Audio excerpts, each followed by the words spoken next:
quem que é esse analista de dados quando ele chega no mercado, o que que é esperado dele, o que que eu preciso saber para avançar na carreira, qual é a etapa da jornada de um analista de dados. Bom, primeira coisa, nós temos o analista que se chama, né, é chamado de júnior.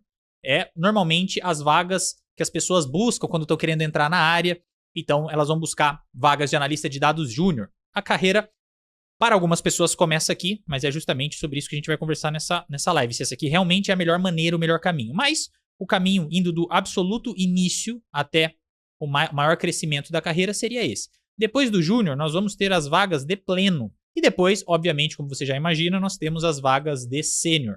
Isso daqui é a maneira tradicional que as pessoas acabam encarando a jornada em análise de dados, onde elas imaginam que, bom, eu estou entrando agora, eu não tenho experiência, então o meu foco tem que ser nas vagas de júnior. Então eu preciso focar aqui nas vagas de júnior, porque eu não tenho experiência na área. E aqui que eu preciso já te falar o primeiro conceito importante para você entender e ressignificar isso de, poxa, já que eu não tenho experiência, eu vou entrar e focar nas vagas como júnior. Existem alguns problemas de fazer isso, tá? O primeiro deles é porque isso daqui as pessoas costumam chamar, na minha opinião, erroneamente, são níveis de experiência. Então as pessoas chamam isso daqui de níveis de experiência. Só que eu chamo de nível de conhecimento. Vou explicar por que eu chamo assim e por que isso aqui faz muito mais sentido.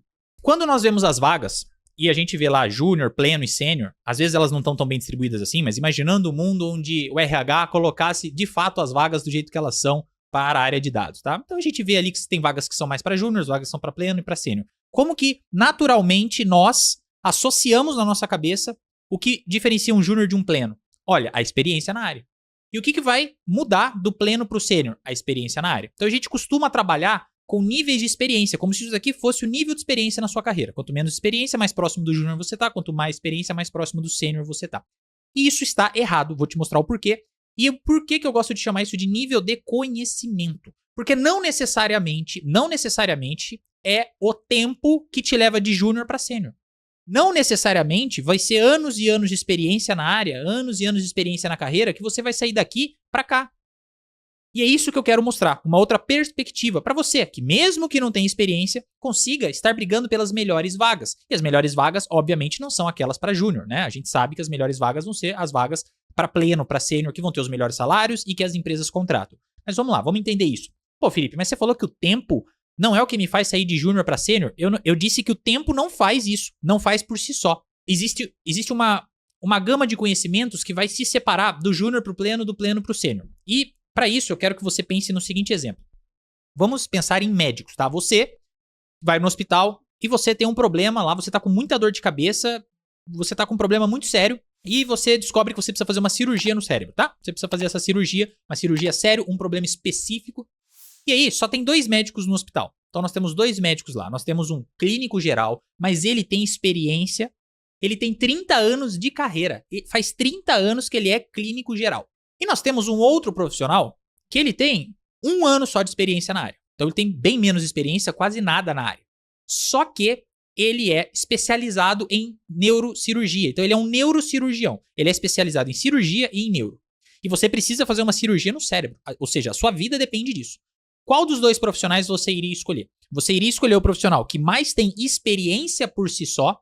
Aquele profissional, quando você vai na emergência do hospital, ele tá lá, ó, é virose, olha, é febre, olha, toma um diclofenaco aí pra melhorar, é dor de garganta. Você vai escolher esse profissional pra te operar, que tem 30 anos de carreira, ou um profissional que tem apenas 1 ano de carreira, mas que ele tem uma bagagem, um conhecimento, um conjunto de habilidades técnicas para resolver aquele problema específico seu.